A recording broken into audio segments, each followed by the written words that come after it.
Hey YouTube, make sure you guys can see me.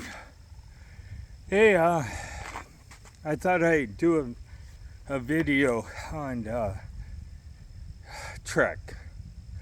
So, first and foremost, I cannot recommend Trek for anybody weighing more than 245 pounds for an e-bike or a pedal bike.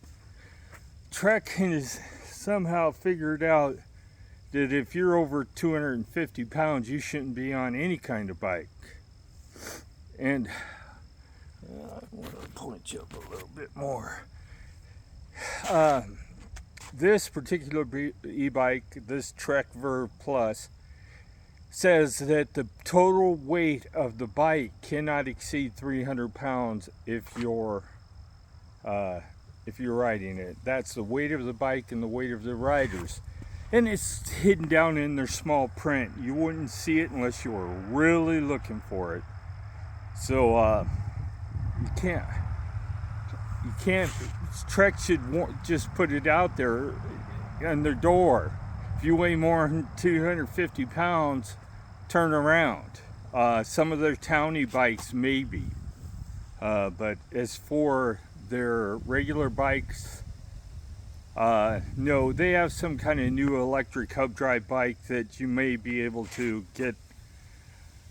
ride on, or maybe their cargo series bikes you might be fine on, but we're not talking $2,000-$3,000 bikes. We're talking $5,000 and $6,000 bikes. The townie, I don't know. I've looked at the bikes briefly. They didn't interest me at all. If I was going to buy a hub drive bike, why would I spend that much money to get it when it's probably all Bafang parts anyway? Trek doesn't make any of the motors for any of their bikes, so keep that in mind. The reason I can't recommend it is, one, the maintenance. You being over the bike's weight limit wear items wear out that much faster. The tires on this bike do last longer than the ones on my electric. Electric, I typically get 9 to 1,000 miles. I might get a little more now that I'm lighter, but I don't ride it on a regular basis to know that anymore. So let's talk about what this bike has cost me because of me being over the bike's weight limit. A set of wheels. First off, if I bought the Trek wheels that came on the bike, I would have the same issue in about 2,000 miles, so I didn't buy them. They were $80 for the back and about $60 for the front if you bought them not at the shop, somewhere else. So $150 roughly, $170 with tax and shipping. So I opted to buy a cheap Chinese wheel. They are made by Pasak, and they were $73 out the door.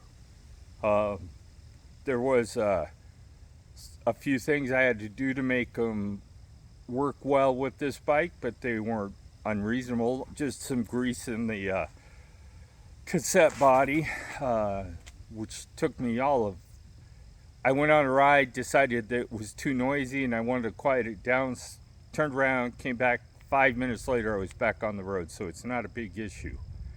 So we're right there with shipping was $100. Chain and cassette. I would not expect to replace the cassette at 2,000 miles, but the chain, yeah.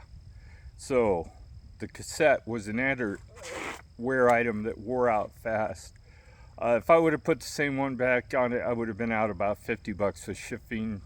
So right now we're at $150 right there. In the 2 years or the 2,000 miles that I rode the bike, it cost me $150 plus all my labor. If you would have had to pay a bike shop to do it, well, we're more than that. Seat post, I forgot the seat post, had to replace that shock seat post because it was so wiggly. It felt like I was on a on a wiggle board or something. So that was another $25 there. So seat post was, so we're in the, with labor and everything, $300 for 2,000 miles of riding. Now by comparison, if we compare it to my electric bike, counting tires, I have a total of let's see, the tires cost me $50 a set, so there's 50. I'm not going to count the ones that I bought from that one company, because they were just cheap and wore out prematurely. So we're saying if I would have put another set of electric tires on it, I wouldn't have been replacing them so soon. So the electric tires were $50 for the set, so we were at 50 and a chain, 19 bucks. If it, no, it wasn't even that more. It was like 18 bucks. So we're at $68 for 2,600 miles worth of riding. Now I have some upgrades on the electric, but I wouldn't have had to redone.